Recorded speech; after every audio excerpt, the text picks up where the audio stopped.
Okay, so hello mga boss, welcome dito sa ating video. So right now we are going to talk about explore natin yung mga free themes, no? Ito yung mga free themes na available sa Shopify. So currently we are using this, yung Dawn.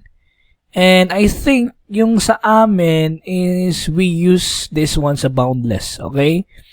So yeah, in order for us to like create parang gusto natin palitan yung ganito na theme, we can just basically go here sa ating theme, okay? Explore theme, okay?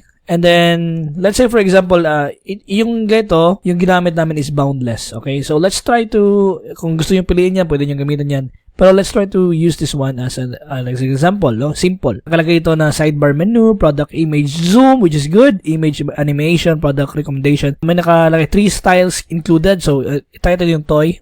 Okay. Beauty, kung mga beauty products or mga jewelries, pwede nyo gamitin to. For me, just gonna go with this one sa light. Okay, so, in order for us to do that is we are just going to click here sa add theme library. And then we're just gonna wait for it to load. As you can see, nasa Dawn pa siya guys, sa Dawn. Medyo matagal yan kasi parang nag-adjust din siya. Okay, nakalagay ito just added. So, pwede natin siya ilagyan ng action. Pwede natin siya i-publish. Kagad-kagad. Right? Pwede natin siya i-remove. Pero para mas madali tayo, ilagay natin to, i-publish natin kagad. Okay?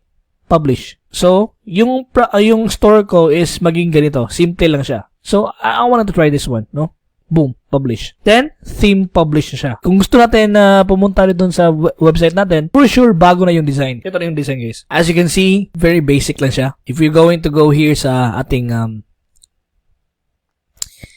add to cart niya, it's very easy, no? Pwede siya ma-zoom yung picture. Pwede natin i-click. Yun. And the good thing about this one, guys, is pwede siya very nice to tingnan sa mobile din. Okay?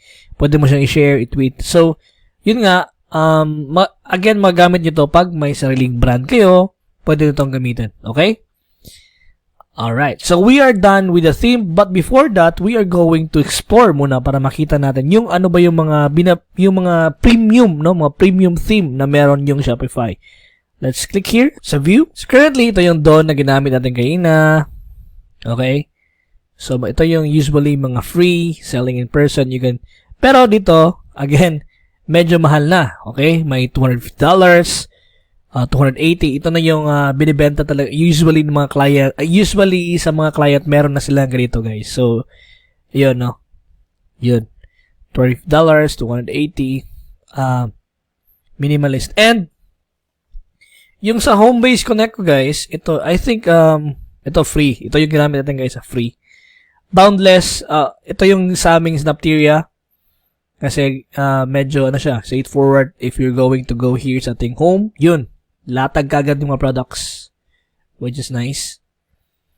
And free. And then, I'll try to search for my theme na ginamit ko. Yung theme ko kasi is yung Booster. Okay? Yan ang theme na ginamit ko sa store.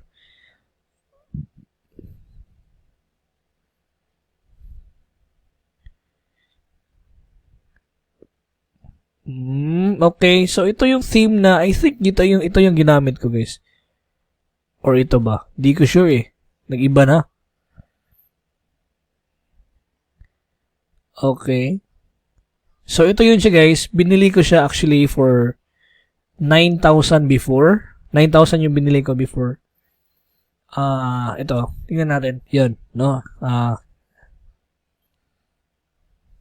The good thing about this is yung sa mga free themes kasi, let's try to go here. Dito, ito, free theme dito, ito yung ginamit namin, guys. Wala siyang timer, no? Wala siyang enough na parang fancy talaga na para makabili yung mga customers, no?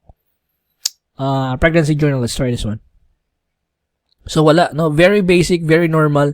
Pero yung sa akin, ito, binili ko siya for 9,000 pesos that time. And if you're going to click sa isa sa mga product, may nakalagay dito, guys, na gumagalaw. Tapos if you're going to select a price, pwede ka ma-purchase now. Pero may hours dito, may product details, may ganito, tapos may review. Right? So, if you're going to go here sa to yung enrollment, kung saan kayo nag-enroll, if you enrolled via my website, ito yung makikita natin guys, no?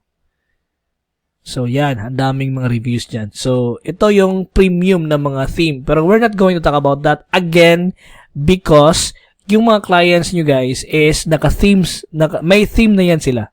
Okay? So, ang gagawin nyo na lang is, yun, mag-add kayo ng products or whatsoever. So, ganun. Okay? So, the next video that we are going to talk about is, since we are done with the customized theme and add product and domain.